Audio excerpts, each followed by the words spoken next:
Hey everyone, today we're back to working on the Corvette, trying to solve the brake issue today, and we are going to swap out this master cylinder. I did a full inspection of all the calipers and brake lines and could not find a single leak anywhere. Right now we currently have a spongy soft pedal and the brake light's on. I think I have a master cylinder issue. Cannot find a leak drip anywhere on the brake lines. I'm thinking the master cylinder seals are bad and it's just recirculating the fluid. So we're gonna try changing one of those out today. They're pretty cheap, about 50 bucks for an OEM AC Delco. So we're gonna go with that. All right, let's see if we can crack these lines open without stripping anything. And I do not have line wrenches. So hope for the best. There's one.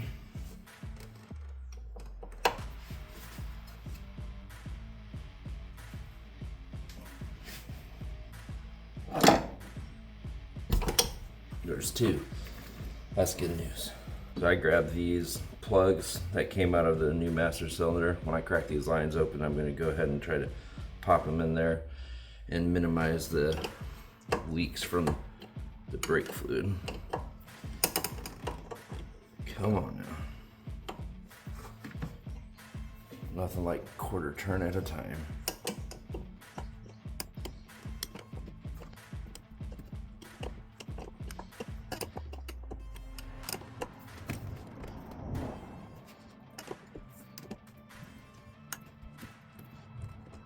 Plug that one up.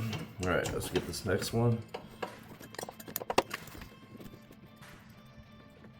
This one came out really easy.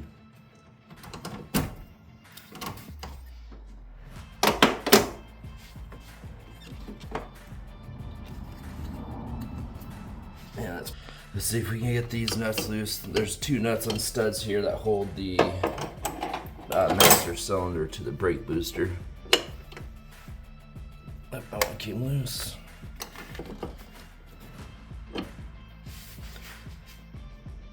There we go.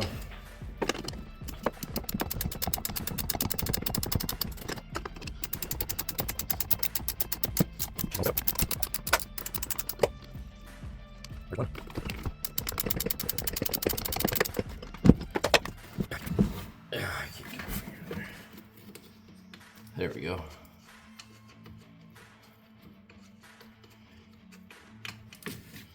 All right, all one's ready to come out.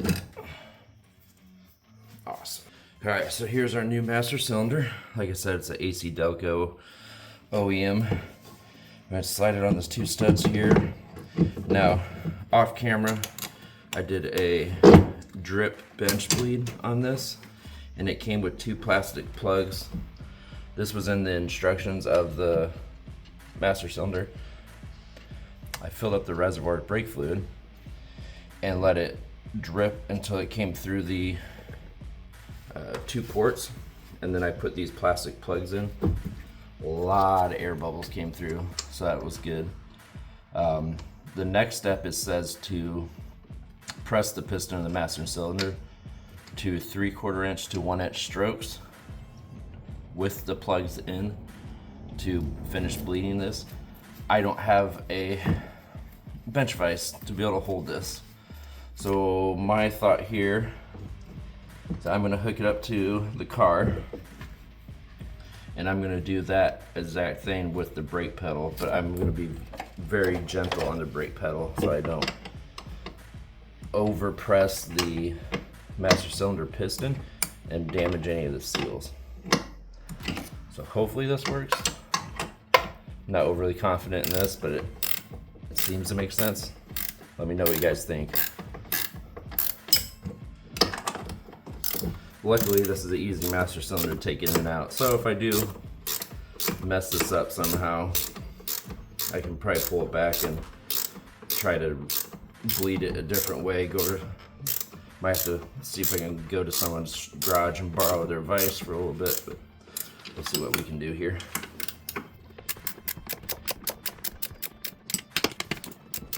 I'm going back and forth in these because it's kind of tight there, and if I get one side too far on, it makes it really hard to get the wrench on on the bottom corner here.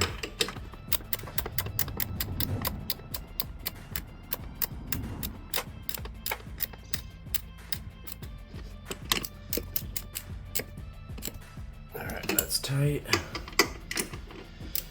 And as you can see, we're using the good old torque wrench for tightness here.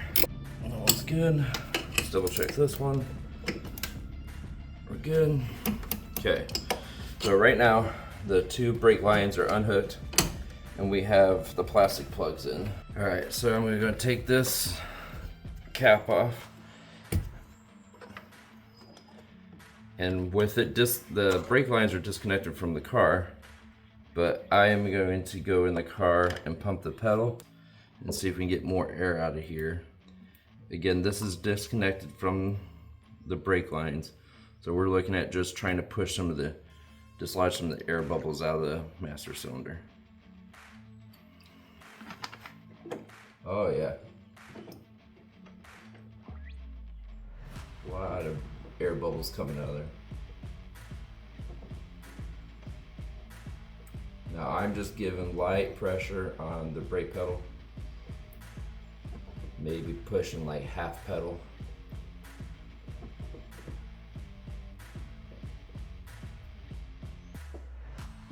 Man, that pedal feels night and day difference already. Yes, I know I do not have the brake lines hooked up. We'll see how that feels after this. Well, I think she's ready to put the brake lines on here. I'll pop this plastic fitting out. I think the little bit of air I was seeing there is that one fitting. It's got just a little bit of a drip on it, so it might be sucking air back in when I let off the pedal. There we go. Those threads do not want to cooperate.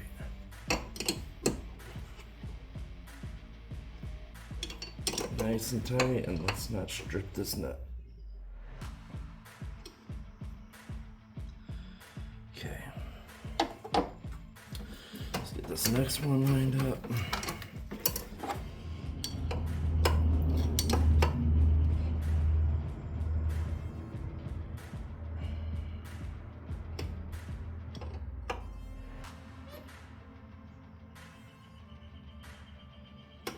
So we're gonna start with the rear brake caliper. We have inside bleeder here and outside bleeder here. So we start with right rear, and then we're gonna go to the left rear, right front, left front. Now, I didn't film it, but my wife already helped me finish bleeding the master cylinder, and there is no more air coming out of it. So let's see if we can get these cracked open. They don't look like they have too much rust on them, but this is always nerve-wracking. So I got a 5/16 socket. I'm gonna do a socket and wrench instead of messing with a box end wrench because it's 12 point. I don't want to take the risk of stripping them.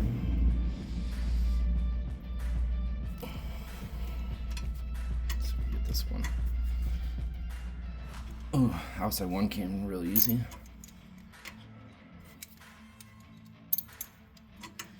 We got to start the inside one, so I'll tighten that back up, but let's see if we can now get the inside one to break loose.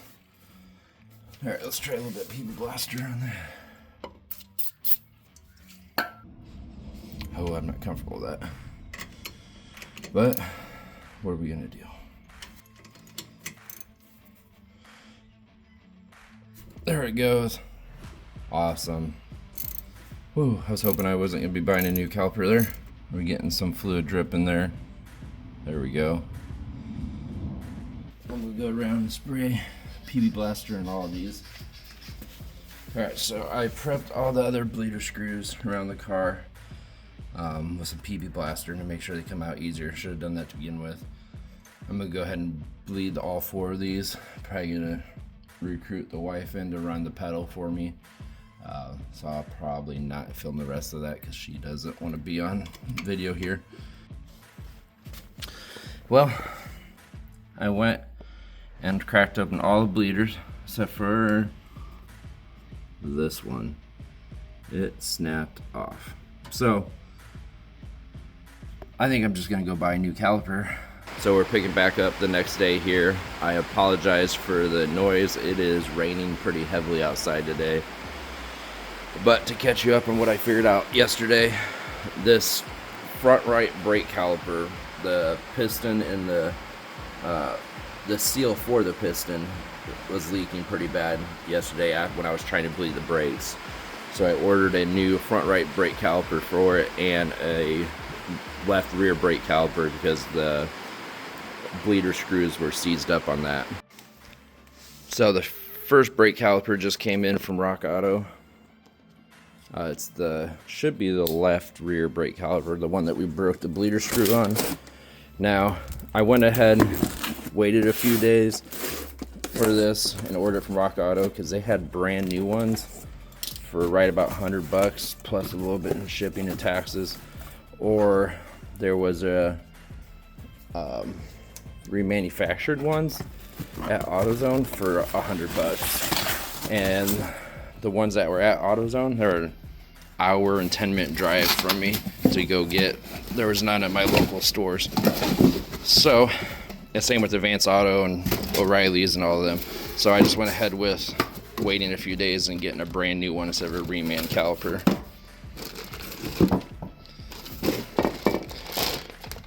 Yep, that is the rear. So we'll go and get that installed today. At least we'll have one caliper fixed. The other one hopefully will be here tomorrow. But you guys won't have to wait long to see that because movie magic. Whew. Got nervous that brake line was not going to come loose, but it did. Luckily this car's been garaged, so it's not crazy rusty, but it is old and hasn't been opened in a long time. Hopefully this will not be too messy and I can get this off pretty quick. One bad thing about working on it here, and I can see how bad some of these bushings and shocks are, realizing I'm going to have a lot of work to do on the revitalizing the rear suspension here.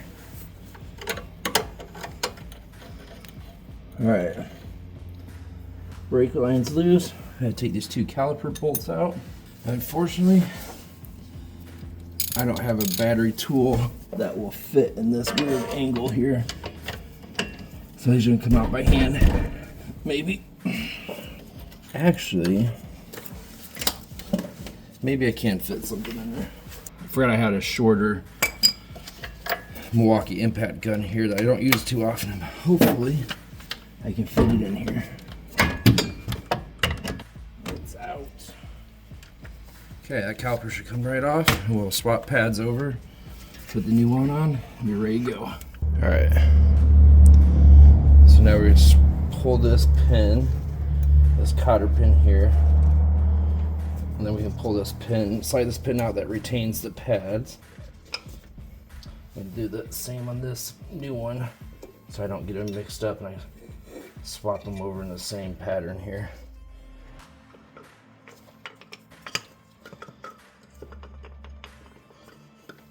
So this one would go on here.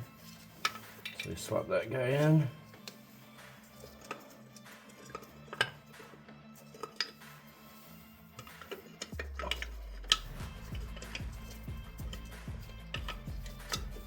Yes, I know that it would probably be recommended to do pads, rotors, and everything, but these pads got a lot of life left on them.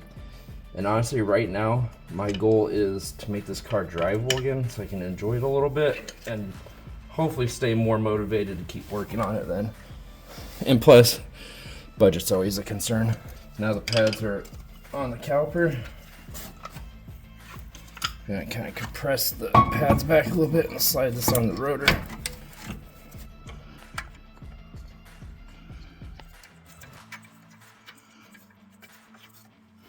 So I got that first one started by hand. Let's get this other one lined up.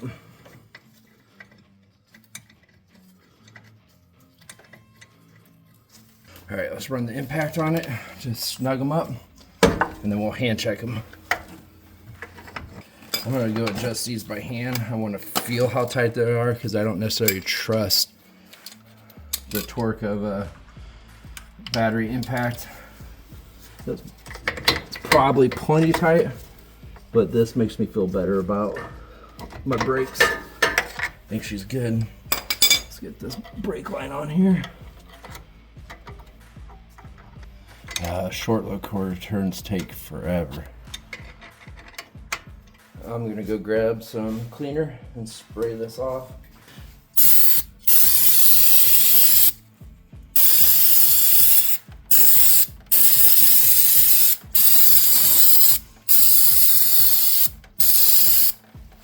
Alright, so we finally got the other front right brake caliper in, and we're gonna go ahead and get this one replaced too. Alright, so we're gonna start first with getting this brake line loose.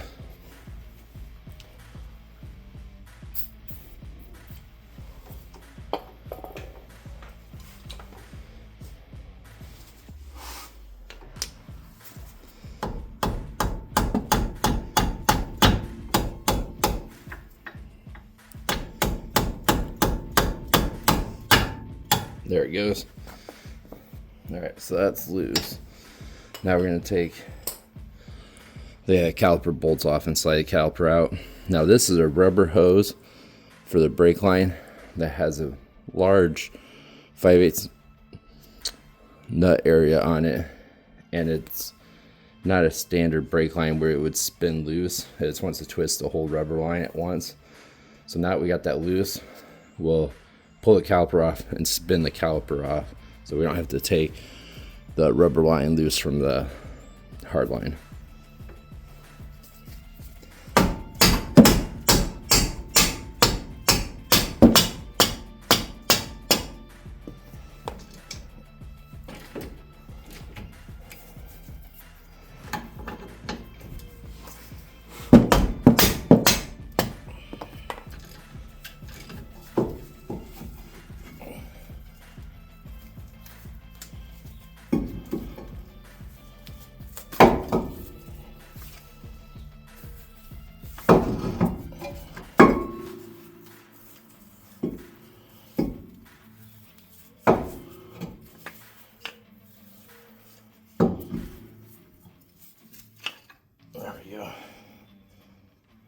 Just like we did on the rear calipers, we're going to pull this cotter pin and slide this pin out and swap over the pads into this new caliper. Now I know best practices would be replace everything in the front brakes here, but again, I'm just trying to get this thing back on the road. I may come back later and replace everything.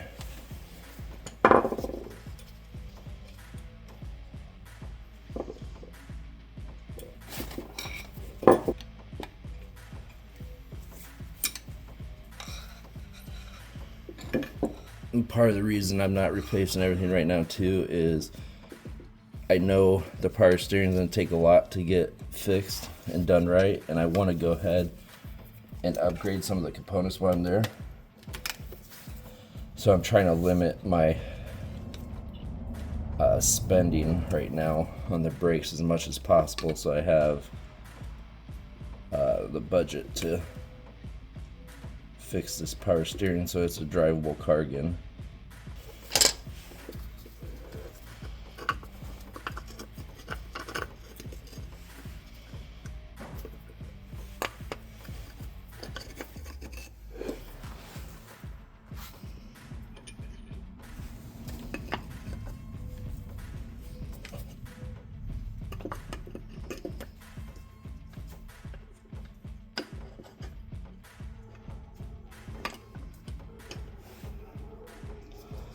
So we got the pad switch over to the caliper.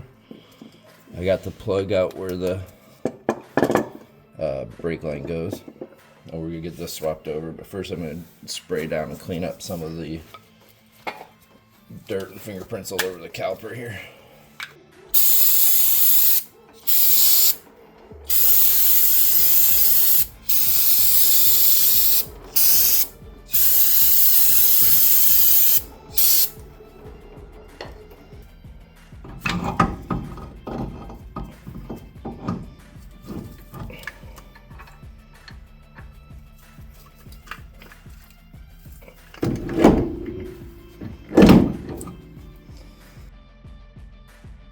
Alright, we almost got it all the way on there.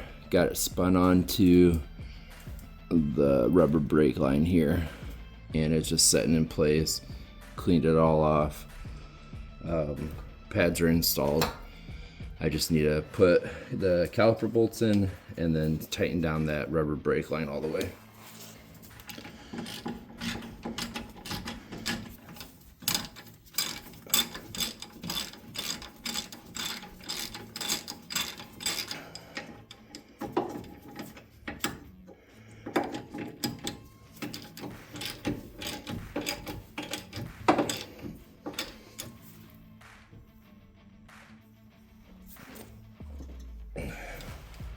We got everything tightened down now. Let's go back and spray off all the brake fluid that was dripping down from the line here.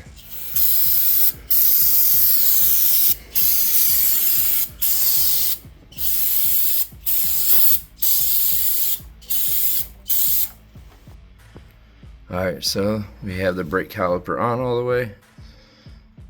We got everything tightened down. Next step will be doing a brake bleed. Well, we got the brakes all fixed. The brakes are bled.